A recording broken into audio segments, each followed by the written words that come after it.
Dostlar, salam.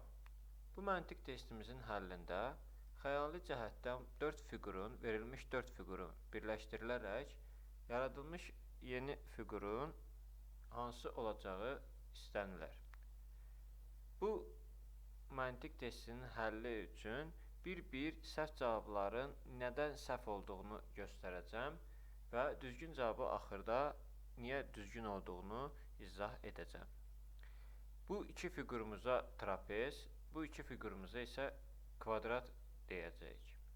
Deməli, A variantımıza baxaq. A variantımızı bu hissədən iki yerə ayırsaq, sağ tərəfdə qalmış düzbucaqlının iki kvadratdan ibarət olduğunu görürük. Sol tərəfdə qalmış hissənin isə bizim bir trapezimizin əvəz etdiyini görürük. Lakin A cavabının səhv olmasına nədən olan digər trapezimizin olmamasıdır. Digər trapezimizin bu fiqurun qurulmasında iştirak etməməsidir.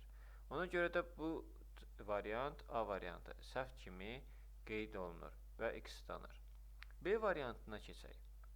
B variantında isə bir dördbucaqlı görmüş oluruq.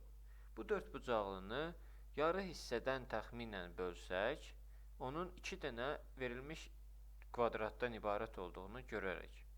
Amma digər yarım hissənin isə trapezlərin əmələ gətirmədiyini görürük və ona görə də B variantımızı da səhv variant kimi qeyd edirik.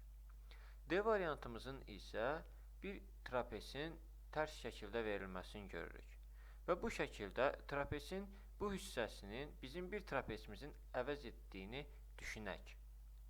Düzdür, bu biraz uzundur bizim trapezə nisbətən, amma yenə də düşünək. Amma görürük ki, digər qalan hissəni isə bizim bu üç fiqurumuzu düzəltməsi mümkün deyil və ona görə də D variantı da səhv cavab kimi qeyd olunur və X-lanır. Y variantında verilmiş düzbucaqlı üçbucağın isə heç bir bizim fiqurların düzəldəcəyini heç cür düşünmək mümkün deyil. Çünki burada bir dənə bizim kvadratımızın biri yerləşir, qalan hissəsi isə heç cür alınmır və ona görə də Y variantı səhv cavab kimi qeyd olunur və X-lanır. Düzgün cavabımız C variantıdır və düzgün olmasının nədəni isə C variantında verilmiş 8 bucaqlının bu təpəsi ilə bu təpəsini və bu təpəsi ilə bu təpəsini kəssək və yaranan orta hissədəki düzbucaqlının 2 kvadratımızın yaratdığını görürük.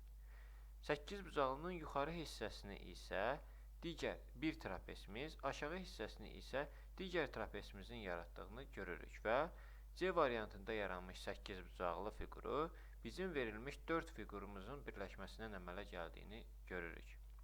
Dostlar, yenə də anlaşılmayan hansısa bir hissəsi oldusa, yorumda qeyd edirsiniz və tezliklə cavab verməyə çalışacağım. Videomuzu bəyənməyi və YouTube kanalımıza abunə olmağı unutmayın. Sağ olun, yenidən görüşənədək.